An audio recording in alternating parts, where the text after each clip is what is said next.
Hi, welcome to another The Rubbish FPL Player video.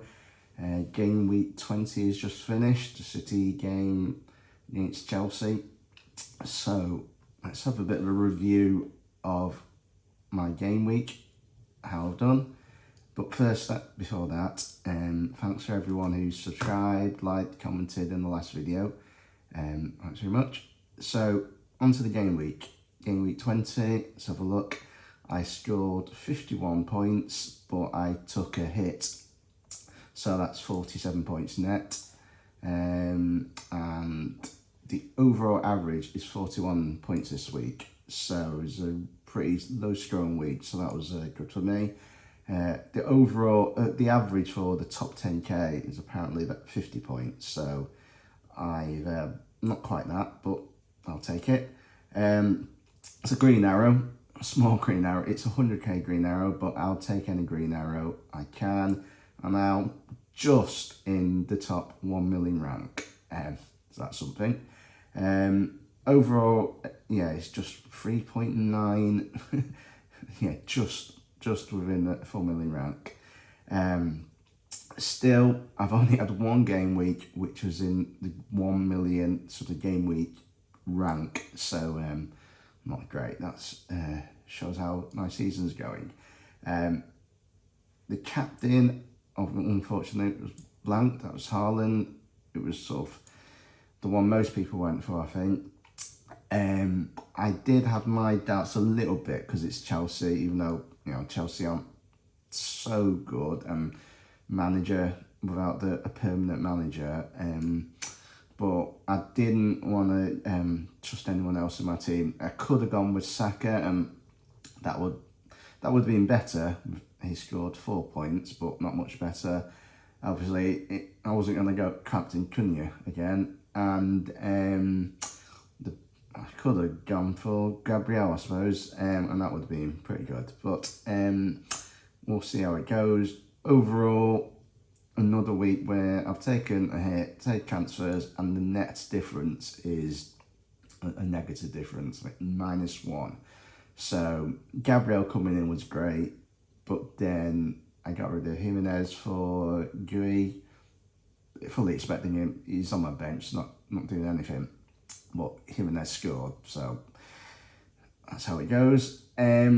But thinking about, I 100% wanted Gabriel in, and the only other option would have been to get rid of Cunha for someone else, and obviously Cunha scored, so whether that would have worked out, it depends who I would have got. I was considering Wilson, so I think he got an assist today. I think, or Grealish even, he got an assist, so I don't think it would have made a ton of difference. Now, going on to a quick look at the actual matches. I didn't watch too much football this weekend. I only watched the City game that's just finished, watched most of that, and saw the Arsenal Villa game.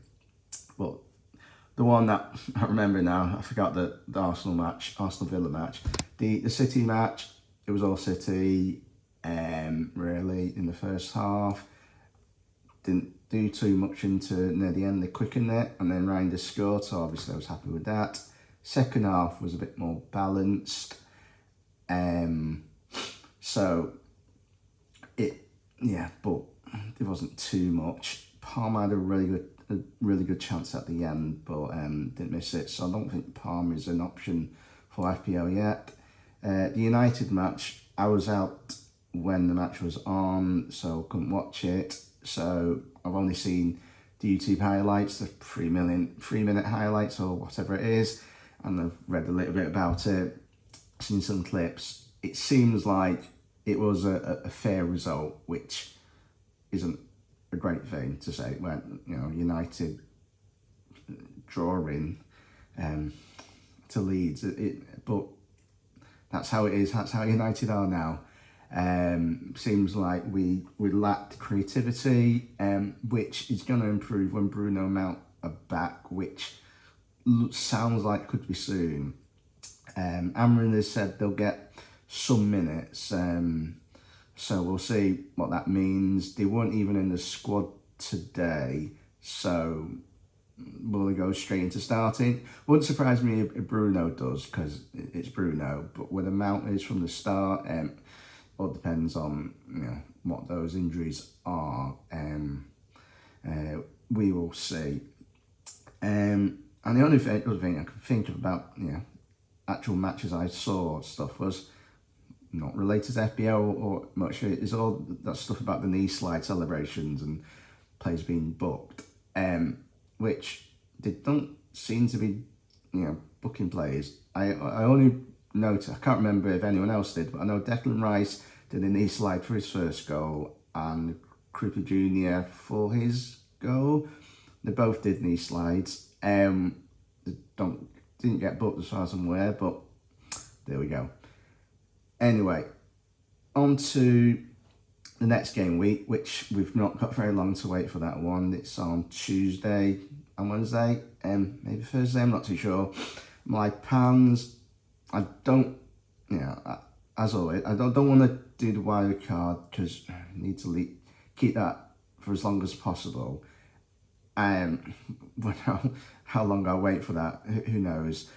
But with just a couple days to go, into the next game week, I'll try and node off on the wild card and not take a hit. I think the obvious move will be Ekatike out, since heard before the match was a fitness issue, but I've heard it may be a hamstring. So since they play on Wednesday, I think he needs to go, and I think I need a Villa player in my team, Villa attacking players. So it could be an Ekatike to Watkins. That's going to be maybe the simplest, most straightforward one.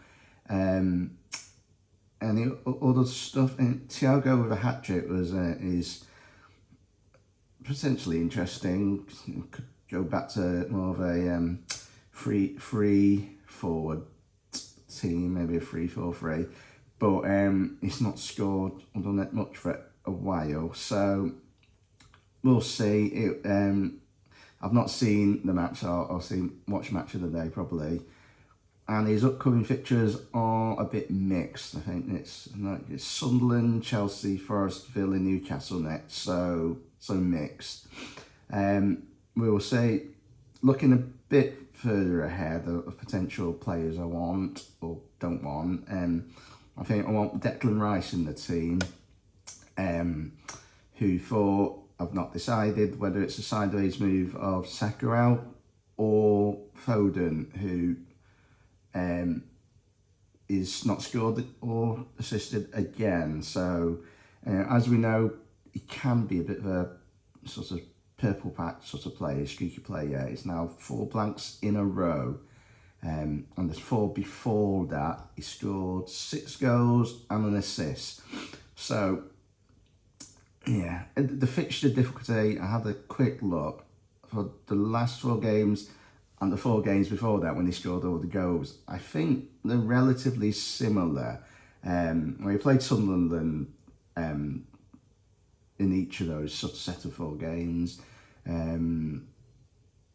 Yeah, so I think they were sort of similar. So we will see. I'm unlikely to get rid of Foden quite yet, take another hit, and then who do I get? I think Turkey is another one I'm sort of looking at, but I think Foden's going to get another week.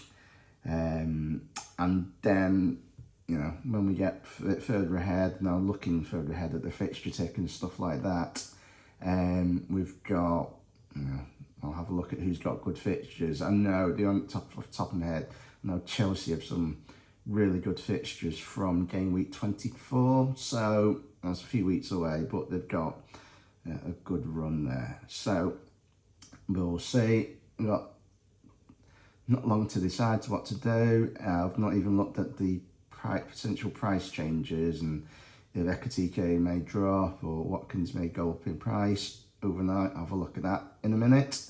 But that's it. Hope you had a good game week. I got a good green arrow, so I'll be happy. I'm happy with that. And thanks for watching, and like, comment, subscribe. Thanks.